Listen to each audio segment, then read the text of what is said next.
നമ്മുടെ ജീവിതത്തിൽ കർത്താവിനാണോ ഒന്നാം സ്ഥാനം എന്നറിയാനായിട്ട് ദൈവം നമ്മെ ഇതുപോലെ പരീക്ഷിക്കുകയാണ്, മറ്റെന്തിനേക്കാളും അധികം. അതുകൊണ്ട് ഇപ്രകാരമായിരിക്കണം നമ്മൾ പ്രാർത്ഥിക്കേണ്ടത്: ദൈവത്തിൻ്റെ ശക്തിക്കായിട്ടും വരാൻ പോകുന്ന കാര്യങ്ങൾ ഒഴിഞ്ഞു പോകാനും. അങ്ങനെ ആത്യന്തികമായിട്ട് നമ്മൾ ദൈവപുത്രന് മുമ്പിൽ നിൽക്കണം. ഇനിയും നമുക്ക് എബ്രായ ലേഖനം 11 അധ്യായം നോക്കാം. നോഹ ആ പെട്ടകം പണിതുകൊണ്ടിരുന്നപ്പം എന്താണ് നോഹ ചെയ്തത്? ഇവിടെ പറയുന്നു, 7-ാം വാക്യം: വിശ്വാസത്താൽ നോഹ അതുവരെ കാണാത്തവയെക്കുറിച്ച് അരുളപ്പാടുണ്ടായിട്ട്, അതിനർത്ഥം അവൻ അതുവരെ അതൊന്നും കണ്ടിരുന്നില്ല. നമ്മൾ ഇപ്പം വായിച്ച വാക്യത്തെ പോലെ തന്നെ യേശുവും നമുക്ക് ചില മുന്നറിയിപ്പുകൾ തരുന്നുണ്ട്, ഇനിയും നടക്കാൻ പോകുന്ന കാര്യങ്ങളെപ്പറ്റി. നോഹയും വരാൻ പോകുന്ന കാര്യത്തെപ്പറ്റി മുന്നറിയിപ്പ് നൽകി. ദൈവം നോഹയോട് പറഞ്ഞു, ഈ മുഴുലോകവും നശിപ്പിക്കപ്പെടും. നീ പണിയുന്ന ഈ പെട്ടകത്തിൽ കയറുന്നവരൊഴികെ എല്ലാവരും നശിച്ചുപോകും. അതായിരുന്നു ആ സന്ദേശം. ഈ മുഴുലോകവും നശിപ്പിക്കപ്പെടും, നീ ഉണ്ടാക്കുന്ന ഈ പെട്ടകത്തിൽ കയറുന്നവരെല്ലാം രക്ഷപ്പെടും. അതുകൊണ്ട് പെട്ടെന്ന് ശ്രദ്ധിച്ച് ഈ പെട്ടകം പണിയുക. ഇവിടെ നമ്മൾ വായിക്കുന്നു, അവന് ഈ മുന്നറിയിപ്പ് ലഭിച്ചപ്പം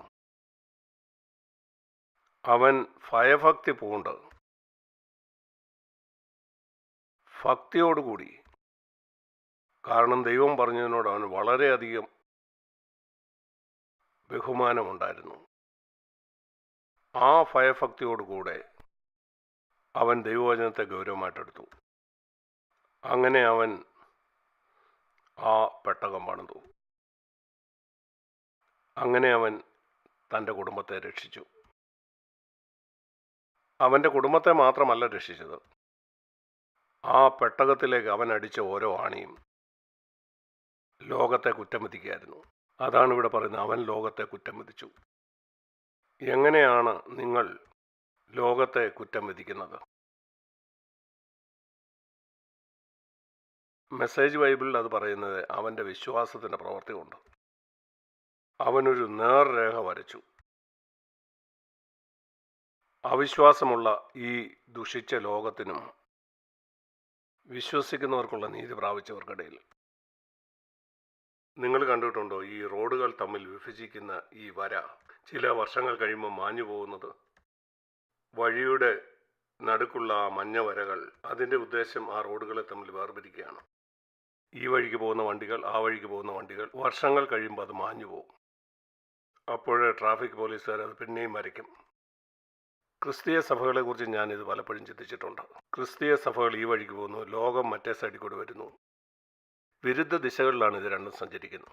യേശു ഇതിനിടയിൽ വ്യക്തമായ ഒരു രേഖ വരച്ചു, സഭയ്ക്കും ലോകത്തിനുമിടയിൽ. എന്നാൽ അത് മങ്ങിപ്പോയിരിക്കുകയാണ്. ഇന്ന് ആരെങ്ങോട്ടാണ് പോകുന്നതെന്ന് നിങ്ങൾക്ക് മനസ്സിലാകുകയില്ല. പിശാചിൻ്റെ ലക്ഷ്യം അതുതന്നെയാണ്. ലോകത്തിനും സഭയ്ക്കും മധ്യ യേശു വരച്ച ആ വര, അത് മാഞ്ഞു പോകണം.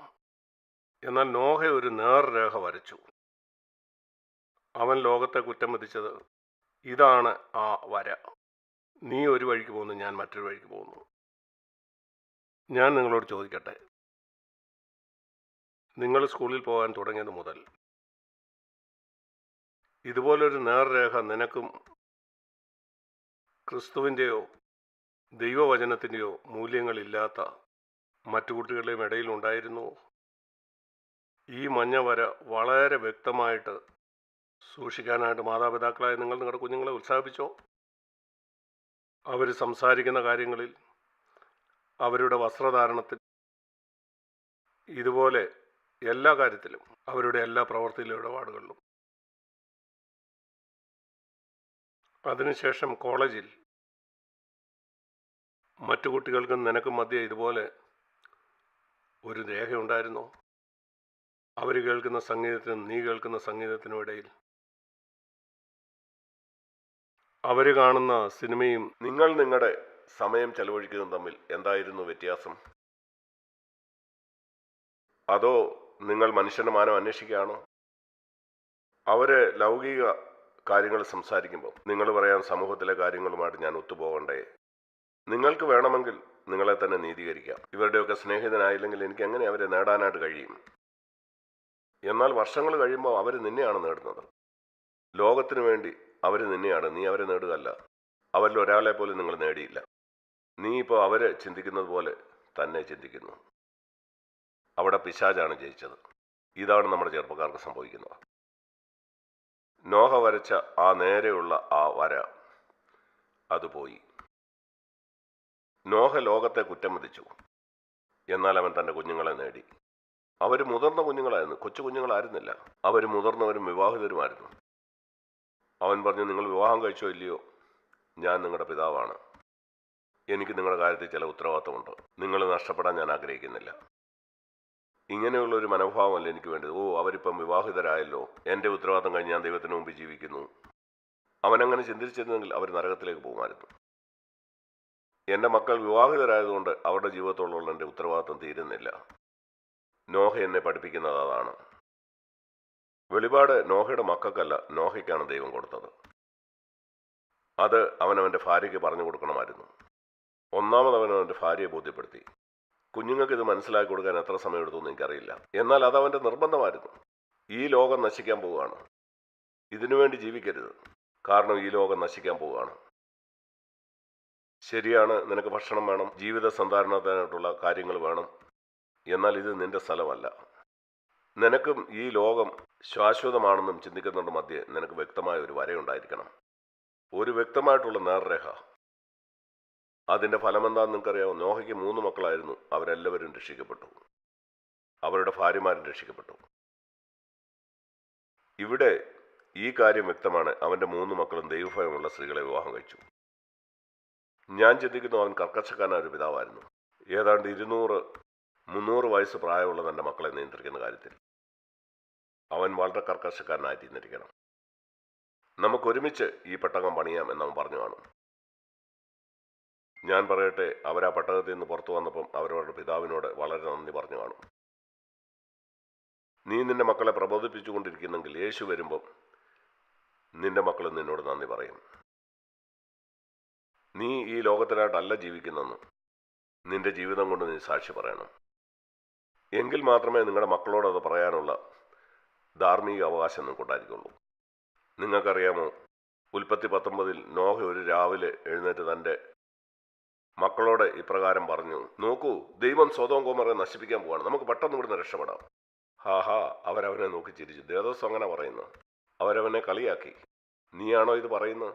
നീ അബ്രഹാമിനെ വിട്ട് പണമുണ്ടാക്കാനായിട്ട് ഇവിടേക്ക് വന്നു. ഇപ്പം നീ ഞങ്ങളോട് പ്രസംഗിക്കുകയാണോ? നീ ഇത് ഞങ്ങളോട് പറയല്ലേ. ഈ സൊദോമിൽ നീ ജീവിച്ചപ്പോഴൊക്കെ എന്തിനു വേണ്ടിയാണ് ജീവിച്ചതെന്ന് നിനക്കറിയാം. നീ പണമുണ്ടാക്കാനാണ് ഇങ്ങോട്ട് വന്നത്, കർത്താവിനെ സാക്ഷീകരിക്കാനല്ല. നീ ഞങ്ങളോട് ഉപദേശം പറയരുത്. നിന്റെ മക്കളും നിന്റെ മരുമക്കളും നിന്നോടും ഇത് തന്നെ പറയും. പപ്പാ മമ്മി, നിങ്ങൾ പണമുണ്ടാക്കാനാണ് ജീവിച്ചത്. മതഭക്തിയുടെ ഇച്ചിരി വെള്ളപൂശലൊക്കെ നിങ്ങൾക്കുണ്ടായിരുന്നു. പൂർണ്ണ ഹൃദയമുള്ള ഒരു ക്രിസ്ത്യാനിയായിട്ട് ഞങ്ങൾ ഒരിക്കലും നിന്നെ കണ്ടിട്ടില്ല. നിനക്കല്പം മതഭക്തി ഉണ്ടായിരുന്നു. മതത്തിൻ്റെ മാന്യതയാണ് നീ അന്വേഷിച്ചത്. ഇതാണോ നിങ്ങൾ ആഗ്രഹിക്കുന്നത്? അതോ നിങ്ങളുടെ മക്കൾക്ക് നിങ്ങളെ നോക്കി ഇപ്രകാരം സാക്ഷ്യം പറയാൻ കഴിയുമോ? നിന്റെ ആവശ്യത്തിനും നിന്റെ മക്കളുടെ ആവശ്യത്തിനും നീ പണം ഉണ്ടാക്കുന്നുണ്ടെങ്കിലും നിന്റെ ജീവിതത്തിന് മുൻഗണന അതിനായിരുന്നില്ല.